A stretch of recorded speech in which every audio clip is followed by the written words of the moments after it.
अनुसूचित जाति की महिला का वोट काटना एक अपराध है, तो उसमें SC ST एक्ट लगा है 325 और 3(1)(ठ)(a)(a) SC ST एक्ट उनके ऊपर लगा है। क्या कोई सजा का प्रावधान है इसमें? सजा का प्रावधान है उनको। नंबर 1 कि उनको लेके 1 साल से और 7 साल तक की उनको सजा हो सकती है। और अन्य जी भी हैं, देखो इन्होंने हमारे साथ इस SC ST एक्ट के तहत तो अपराध किया ही है, दूसरा इन्होंने हमारे साथ 420 छल कपट की है, 420 इनके खिलाफ लगती है। कागज इन्होंने तैयार किए हैं तो 467, 468, 471 लग सकती है। और इनकी एक प्लानिंग थी सब लोगों की मिलकर के, तो जो प्लानिंग में है उनको 120 लगी है और एक 166, 167 है जो लोक प्रतिनिधित्व अधिनियम की धारा है, वो सब इन पे लगेंगी और इनके तहत ये दोषी होंगे और ये सब लोग जेल जाएंगे। और आगे से ये भी इनको होगा, आगे से आने वाला कोई भी अधिकारी ये कह के जाएगा कोई आदमी किसी की वोट नहीं काटेगा।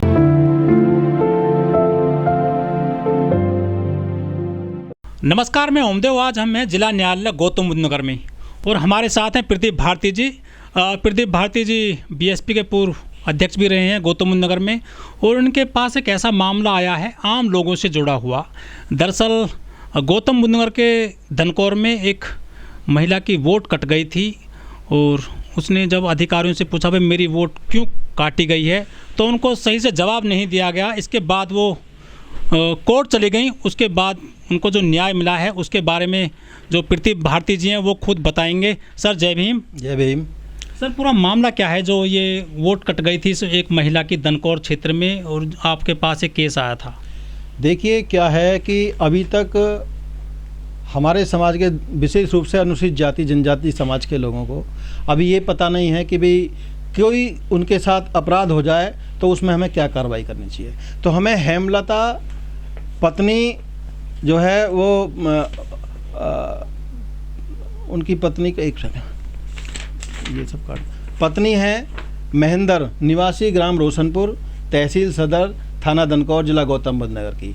उसने हमको बताया कि मेरी वोट इस बार कट गई है और मेरी जो है बिना वजह के वोट काट दी। मैंने ना तो घर पे कोई लिफाफा आया, ना कोई रजिस्ट्री आई, ना मुझे कारण बताया किस कारण से वोट काट दी गई। उनको कब पता चला था कि उनकी वोट कट गई है? वो पता जब चला जब वो अपने लेकर के पोलिंग बूथ पर गई तो उनको बताया गया कि तुम्हारी वोट कट गई है, तुम्हारी वोट नहीं है। तो कौन सा चुनाव था? चुनाव था 2017 वाला। ये तो काफ़ी पुराना मामला है। काफ़ी पुराना मामला है, जबकि उससे पहले उन्होंने वोट डाला था, लोकसभा के में भी डाला था। और लेकिन उसके बाद उनको पता चला कि भाई मेरी वोट नहीं है, तब से वो परेशान थी, उनको कोई कानूनी सहायता नहीं मिल रही थी। तो वो हमारे पास आई, उन्होंने हमसे पहले एक पुलिस कमिश्नर को एक प्रार्थना पत्र दिया था कि मेरी वोट बिना किसी कारण के अधिकारियों ने काट दी है और मेरी वोट काटने का जो है उनको राइट नहीं है, जबकि मैं यहाँ पर अपनी जीवित हूँ, मैं कहीं गई नहीं हूँ, मैंने कहीं अपना मकान नहीं छोड़ा है, मैंने अपना कोई जिला नहीं छोड़ा है, तो इसलिए मेरी वोट गलत तरीके से काट दिया, उनको पनिशमेंट दिया जाए। लेकिन वकील साहब आपके पास ये महिला कब आई थी? हमारे पास ये महिला आई थी करीब यहाँ जो है 12/5/2022 को।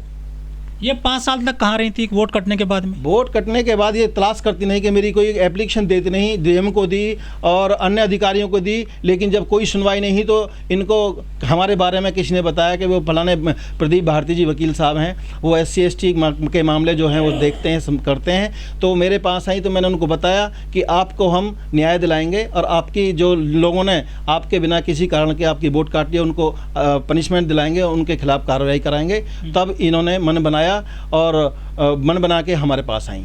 तो ये जो 2022 का चुनाव हुआ था विधानसभा का, इसमें वोट नहीं डाल पाई होंगी फिर? तो इसमें भी वोट नहीं डाली थी, जबकि और ये वोट अब तो सेंट्रलाइज कर दिया है केंद्र सरकार ने कि भाई ये वोट जो है प्रधान के में भी होती है और अपने लोकसभा में के और विधानसभा में भी। तो जब इनको अपने विधानसभा में या अपने ग्राम पंचायत में कहीं वार्ड के लिए खड़ा होना था तो इन्होंने देखा कि मेरी तो वोट ही नहीं है, प्रधान की भी कट गई और में भी कट गई, वोट नहीं दे पाई। जब 22 में बिल्कुल नहीं हो तो तभी हमारे पास आई कि मेरी वोट कट गई, इस बार भी मुझे वोट नहीं डालने दिया गया है। लेकिन सर जब चुनाव आते हैं उससे पहले 31 दिसंबर तक सरकार वोट बनवाती है, हर जो बालिग हो जाता है कोई भी व्यक्ति है। अब देखिए हमारे गांव में जो BLO थे, BLO आए, BLO ने हमें बिना पूछे हमने कहा भाई हमारी वोट, उन्हें कोई नहीं, हमसे कहा कि भाई आपकी वोट है, उन्होंने कोई हमें चीज़ नहीं बताया कि वोट कटी है, तो हमें संतुष्ट था, हमारे पूरे परिवार की वोट थी। और पूरे परिवार की वोट मेरी वोट काट दी गई। लेकिन वकील साहब, जो देहात में, गाँवों में तो बहुत सारे लोग होते हैं जिनके वोट नहीं पढ़ पाते हैं, उनको नाम नहीं मिल पाते हैं उसमें सूची में, या नाम कट जाते हैं। देखिए, उसमें यह है कि अभी लोगों को ये रहता है कि भाई वोट कट गई, वहाँ तो अपनी शिकायत करते रहते हैं वोट कट गई, लेकिन कानूनी प्रक्रिया उन लोगों को पता नहीं होता। अब धीरे धीरे, जैसे हमने अब जनपद गौतम में पिछले लगभग काफ़ी वर्षों से कोई ऐसा मामला नहीं आया था, लेकिन अभी आया है। हम लोगों ने उनके खिलाफ़ की है। हम लोगों ने उसको जिला निर्वाचन अधिकारी को लेकर के और अपना एसएसपी और सबको एक प्रार्थना पत्र दिया है, और हमने उनको मौका दिया देने के बाद कभी इन लोगों के खिलाफ़ कार्रवाई करो। उन्होंने जब कार्रवाई नहीं करी तो अब यहाँ पर SC/ST एक कोड बनी है, उसके तहत हमने उनको 156 का प्रार्थना पत्र दिया है, जो धारा 18A SC/ST एक्ट 1918 की है। तो उसमें हमने धारा 420, 467, 468, 471, 120 भी और 166 और 167 भारतीय दंड संहिता और लोक प्रतिनिधित्व अधिनियम के तहत हमने एक प्रार्थना पत्र दिया। और उसमें उन्होंने जो SC/ST की जो जज हैं, उन्होंने DM, आप इस मामले को जिला न्यायालय में ले गए? हम इस मामले को जिला न्यायालय में ले गए, क्योंकि ये है कि जिसकी वोट कोई काटेगा, जो वोट काटेगा, तो उस वोट काटने वाले का भी उतना ही वो है अपना अपराध किया है उसने, क्योंकि कोई आदमी को वोट काटने का किसी को अधिकार नहीं है। और जो इसमें दोषी हैं उन लोगों को सजा SC/ST कोर्ट में है।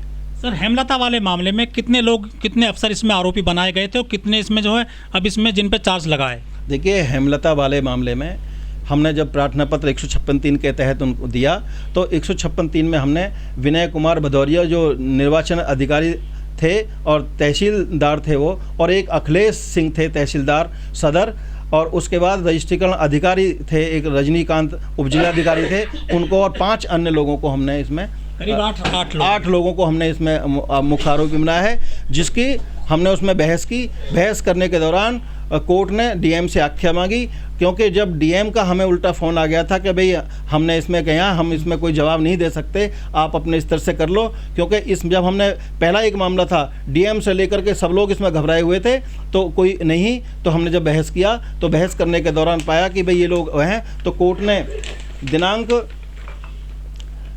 23/11/2022 को बहस की, तो 23/11/22 को कोर्ट ने आदेश दिया और उसमें FIR दर्ज करने के आदेश दिए और कहा कि 1 सप्ताह के अंदर न्यायालय में FIR दर्ज करके वो आ जानी चाहिए।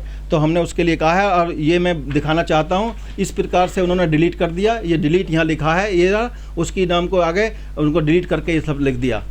सर, जो ये जजमेंट आ गया है कोर्ट का, तो उसके बाद में जो है पुलिस क्या कार्रवाई कर रही है इसमें? देखिए, है क्या कि पुलिस ने हमने यहाँ से भिजवा दिया। कोर्ट ने ये आदेश था, ये हमने आदेश कोर्ट को भिजवाया है, कोर्ट से वहाँ गया है, कोर्ट के आदेश से थाने पर गया है, और थाने पे जा कर के वहाँ वो रख गया है। अभी तक भी देखिए, अभी इतनी है इस केंद्र सरकार में जो और सत्ता में मगरूर जो अधिकारी हैं, वो इतने मगरूर हैं कि उन्होंने आज तक भी जो हमारा 23/11/2022 का आदेश था, आज तक भी उस महिला को, वादनी को, अपना एक तहरीर काट के चिक करके नहीं दी है।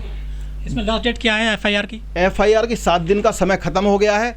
23/11 से थी, तो इसमें 30/11 तक रिपोर्ट हो जानी चाहिए थी, अभी तक भी उन्होंने नहीं की है।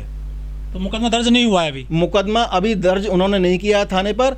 और तो कोर्ट की अवमानना हो गई? कोर्ट की अवमानना हो गई। अगर ये आने वाली अब क्योंकि अब कोर्ट की छुट्टी हो जाएंगी, मैंने भी इंस्पेक्टर से बात की, इंस्पेक्टर ने कहा कि मैं 1-2 दिन में चिक काट के भिजवा दूंगा, लेकिन मैंने उनको अवगत कराया कि देखिए, आप जो है अधिकारी हैं, अगर आप रिपोर्ट दर्ज नहीं करेंगे तो धारा 4 SC/ST एक्ट की ये कहती है कि आप भी उसके बराबर के हिस्सेदार हैं, आप भी अपराधी हैं। ACP इसमें जांच करते हैं, ACP अधिकारी रैंक का अधिकारी जांच करता है SC/ST एक्ट में। अगर उनकी भी संज्ञान में है मामला, हम इसमें एक एप्लीकेशन उनको दे रहे हैं, अगर समय सीमा के अंदर उन्होंने अपनी FIR यहाँ पर चढ़ा करके वादी को नहीं भेजी, कोर्ट में नहीं भेजी, तो हम उनके खिलाफ कोर्ट में धारा 4 के तहत प्रार्थना पत्र देंगे, जिनमें उनको सजा का प्रावधान, उनको सजा भी होगी। भारतीय जनता पार्टी के लोग, जो वर्तमान में सरकार इनकी चल रही है, RSS के लोग इसमें हैं कि उन्होंने मन बनाया है कि इस अनुसूचित जाति के लोगों की और मुस्लिम समाज के लोगों की बड़े पैमाने पर वोट इन्होंने काटी है। तो अब वोट काटने का ना तो कारण बताया, जबकि माननीय राष्ट्रपति महोदय के यहाँ से माननीय राष्ट्रपति महोदय के यहाँ से जो राजाज्ञा जारी हुई है और जो SC/ST एक्ट में जो संशोधन किया गया है उसमें सीधा सीधा है, कोई भी अधिकारी किसी आदमी की वोट 3 कारणों से काट सकता है। नंबर 1, वो यहाँ से स्थान छोड़ गया हो। नंबर 2, ये वहाँ उसकी कोई डेथ हो गई हो या किसी कारणवश से कहीं और बाहर चला गया हो। और वोट काटने के बाद भी अधिकारी को ये संतुष्टि करनी पड़ेगी उसको कि जब वोट काट दी जाएगी तो उसकी सूचना 15 दिन के अंदर उसको जो वोट जिसकी वोट काट रहा है प्रशासन उसको देनी होगी और अपना एक लिफाफा दे करके ये लिफाफा भेजकर रजिस्ट्री डाक से उसको बताना पड़ेगा कि भाई आपकी वोट हमने इन बिंदुओं के आधार पर काटी है।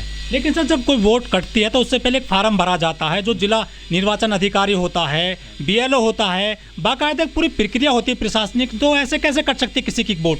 देखिए, बिल्कुल वोट नहीं कटनी चाहिए, नहीं काटनी चाहिए, लेकिन जो केंद्र आज की वर्तमान केंद्र की सरकार ने पूरे देश में ये अभियान था, ये चाहते हैं कि यहाँ पर दलितों को और मुस्लिमों को कोई वोट राइट ना हो, ये अपना सब कुछ चाहते हैं। लेकिन भारतीय जनता पार्टी इस अपने मुकाम में इसलिए कामयाब नहीं होगी क्योंकि इन्होंने जो वोट काटे हैं वो गलत काटे हैं। लोगों में अवेयरनेस है, लोगों को जानकारी है कानून की, कानून के तहत वो कार्रवाई कर रहे हैं। और दूसरा ये है कि आपने जो क्वेश्चन मुझसे पूछा उसके बारे में, तो DM को एक वो देना पड़ता है, सर्टिफिकेट देना पड़ता है। जब एक वो आती है बनने की, वोटर लिस्ट का काम होता है, जब वोटर लिस्ट फाइनल बन जाती है तो DM एक सर्टिफिकेट जारी करता है निर्वाचन आयोग को, कहता है कि हमारे यहाँ पर कोई वोट छुटी नहीं है, कोई वोट कटी नहीं है फर्जी, और सब लोग वोट सही हैं। तो इस प्रकार का प्रमाण पत्र देता है, वो प्रमाण पत्र केंद्रीय चुनाव आयोग को DM बना करके भेजता है जिले की तरफ से। जो वोट काटी गई है उसका पूर्ण रूप से जिला निर्वाचन अधिकारी जिले का DM होता है, उप जिला अधिकारी उसका SDM होता है, और तहसीलदार होते हैं और नीचे के BLO होते हैं। तो उनकी पूरी उनको उनके खिलाफ जो है कार्रवाई होनी होती है, और कार्रवाई के लिए वो उनको स्वतंत्र है, वो लेडी कोई भी आदमी है जिसकी वोट कटी वो कर सकता है। सर, जिस तरह से मामला आया है, जो दलित महिला की वोट काटी गई है, इतनी बड़ी प्रोसेस शुरू हो गई है, इसमें आरोपी जो है FIR हो गई है, उन पे हो जाएगी, कोर्ट का डिसीजन हो गया है, तो इसमें कुछ जो पीड़िता महिला है जिसका वोट कटा है उसको कुछ मुआवजा वगैरह का भी प्रावधान है क्या? हाँ, इसमें यह है कि जो SC/ST एक्ट के तहत इसमें 4 लाख रुपए का प्रावधान है, जो 325 धारा लगी है, और 2 लाख रुपए तुरंत जैसे FIR खत्म हो जाएगी 2 लाख रुपए शासन को देने पड़ेंगे, और 2 लाख रुपए चार्जशीट के बाद देने पड़ेंगे। कुल टोटल 4 लाख रुपए का प्रावधान है। लेकिन सर, हमारे देश में तो ऐसे बहुत सारे लोग जिनकी वोट कटते हैं। देखिए, अब ये बिगुल बच गया है, अब लोग सब अवेयरनेस हो गए हैं। हमने जो ये क्या इतिहास में पहली बार है जो पश्चिमी उत्तर प्रदेश में कई सारे जिलों में इस तरह की जो है कार्रवाई हुई है, और हमने भी ये कराया है, तो ये अब काम हो रहा है। अब इनके खिलाफ कार्रवाई होनी चालू हो जाएंगी। ये वोट काटने से पहले 100 बार इनको सोचना पड़ेगा कि हम किसकी वोट काटें, किसकी वोट नहीं काटें। इसलिए ये आगे से वोट काटने की हिम्मत ही नहीं कर पाएंगे। कितना ही से कितना बड़ा अधिकारी होगा वो किसी की वोट नहीं काट पाएगा। ठीक, थैंक यू। सर ने बड़ा मेहनत किया है इसमें। वो तो दिखा दो उसके अखबार की, तो वो दे दो, कटिंग होगी, हिंदुस्तान में छपी थी खबर, ये उसमें वो आया था FIR उन पे जेल वो अधिकारियों पर। वो मेरे पास है, ये थोड़ा वो दिखाओ सर, जहाँ डिलीट लिख रहा है, तो उसका वो शूट करना है ये।